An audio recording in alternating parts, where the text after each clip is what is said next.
আমার রেসিপি মানে একদম সহজ রেসিপি। এই রেসিপিটা আমি অনেক পছন্দ করি, সেজন্য আমার আজকের রেসিপির নাম হচ্ছে সেমাইয়ের জর্দা। চুলাটা আছে মিডিয়াম অ্যান্ড লোয়ের মাঝামাঝি। ফ্রাই প্যানটা যখন একটু গরম হবে তখন 1 চামচ ঘি দিয়ে দিব, কিছু বাদাম ভেজে নিব। আমি এখানে দিচ্ছি আলমন্ড অ্যান্ড ক্যাশু। চুলাটা আছে মিডিয়াম অ্যান্ড লোয়ের মাঝামাঝি, হালকা একটু দাগ লাগবে তখনই নামিয়ে নিব। হয়ে গেছে, এখন নামিয়ে নিব। এই বার্মিসিলি প্যাকেটটা দিয়ে জর্দা সেমাই বানাবো। আমি পুরো 1 প্যাকেটই বানাবো এখানে। আর প্যাকেটের ভিতরেই যদি ভাঙি তাহলে সুবিধা, আর বের করে ভাঙলে তো এদিক ওদিক ছিটায় ছিটায় পড়বে, তাই এখানে বড় বড় অংশ করে ভেঙে নিচ্ছি।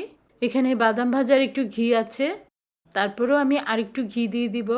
আস্তে আস্তে উল্টিয়ে পাল্টিয়ে নিব। যখন একটু ভাজা হবে তখন ব্যালেন্সে চলে আসবে, আর যখন দেখবেন পুরোপুরি ব্যালেন্সে চলে আসছে তার মানে ভাজা হয়ে গেছে। 1/2 কাপ নারিকেল কোরানো, সেমাইয়ের সাথে নারিকেলটা একটু মিশিয়ে নিব।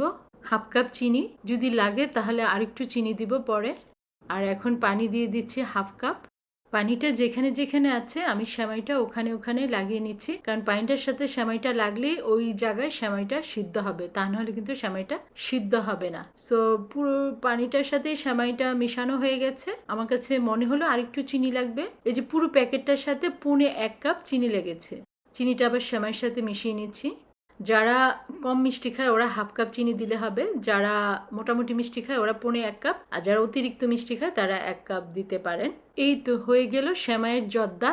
এভাবে জর্দা করে দেখতে পারেন, অনেক মজা হয়। আমি তো সবসময় এই জর্দাটা করি, আমার অনেক পছন্দের এই সেমাইয়ের জর্দা। আর যদি ঝুরা ঝুরা করতে চান এরকম কাঁটা চামচ দিয়ে ঝুরা ঝুরা করে নিতে পারেন। ঝুরা ঝুরা করলে কিন্তু একটু ড্রাই হয়ে যাবে, আর ঝুরা ঝুরা যদি না করেন তাহলে কিন্তু সফট থাকবে, সুন্দর থাকবে। সো এটা আপনার ইচ্ছা, আপনি ঝুরা ঝুরা করবেন না সফট রাখবেন। প্রথমে যে বাদাম ভাজি করে নিয়েছিলাম ওই বাদামগুলো দিয়ে এখন গার্নিশ করে নিব। এই তো হয়ে গেল আজকে আমার জর্দার সেমাই। কে কে পছন্দ করেন কমেন্টস করে জানাবেন। আল্লাহ আমাদের সবাইকে ভালো রাখুক, সুস্থ রাখুক। দেখা হবে নেক্সট ভিডিওতে ইনশাল্লাহ।